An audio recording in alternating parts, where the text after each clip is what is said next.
चलो ती बेन जो आप रे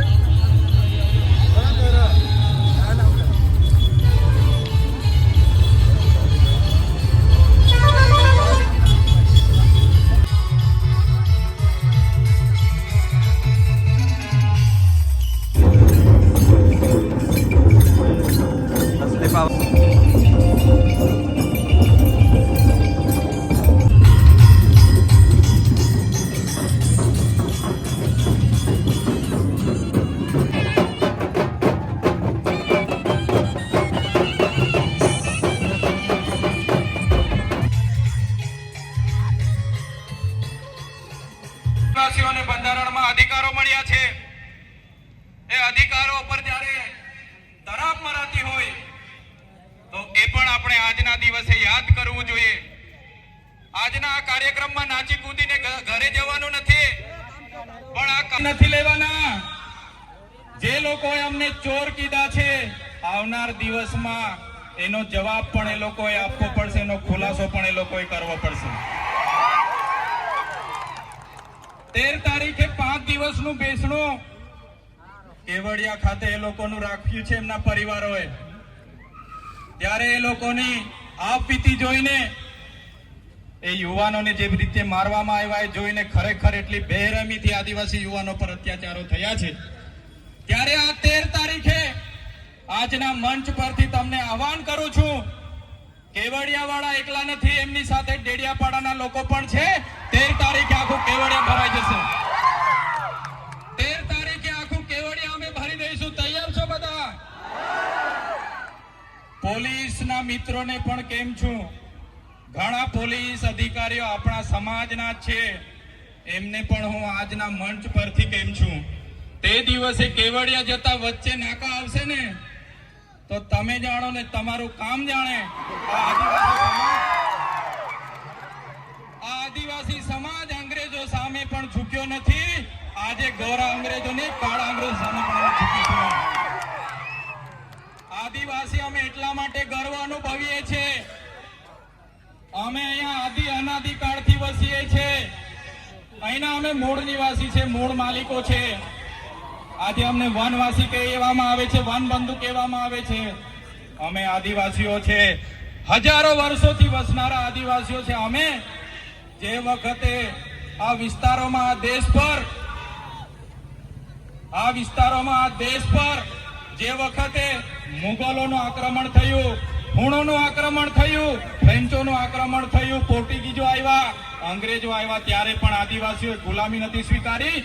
સ્વાયત્ત રાજ્ય તો અમારા રજવાડા હતા. રાજપીપળાનો ઇતિહાસ જોઈ લો. નાંદોદ અમારા નંદ ભીલની નગરી હતી. સાગબારા અમારા કુંવર વસાવાનું રજવાડું હતું.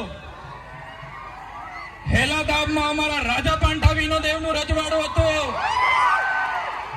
અમારા રજવાડાઓને યેન પેન પ્રકારે હેરાન પરેશાન કરીને ખદેડીને આજે અમને આદિવાસીઓને વિભાજિત કરવામાં આવ્યા છે. તમે રામાયણ વાંચી લેજો. રામાયણના પહેલા પાને આદિવાસી વાલ્મીકીનો ઉલ્લેખ હશે, સબરીનો ઉલ્લેખ હશે, હનુમાનનો ઉલ્લેખ હશે, નિર્સાદનો ઉલ્લેખ હશે. આ અમારા આદિવાસી અમારા પૂર્વજો છે. તમે મહાભારત ઉઠાવીને વાંચી લેજો. જે એકલવ્ય છે અમારા આદિવાસીના પૂર્વજ છે. તમે મહારાણા પ્રતાપનો ઇતિહાસ વાંચી લેજો. એમાં પૂંજા ભીલ, દુધા ભીલ અમારી જે સેના હતી એ આદિવાસીઓની હતી. અમે એ સમાજમાંથી આવીએ છીએ એટલે અમને ગર્વ છે. શિવાજીનો ઇતિહાસ વાંચી લેજો. બેવડા ભીલ જે સેના લઈને આવ્યા હતા એ અમારા આદિવાસી હતા. આદિવાસી અંગ્રેજો સામે સૌપ્રથમ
પ્રત્યેક ઢોલ વાળા ભાઈ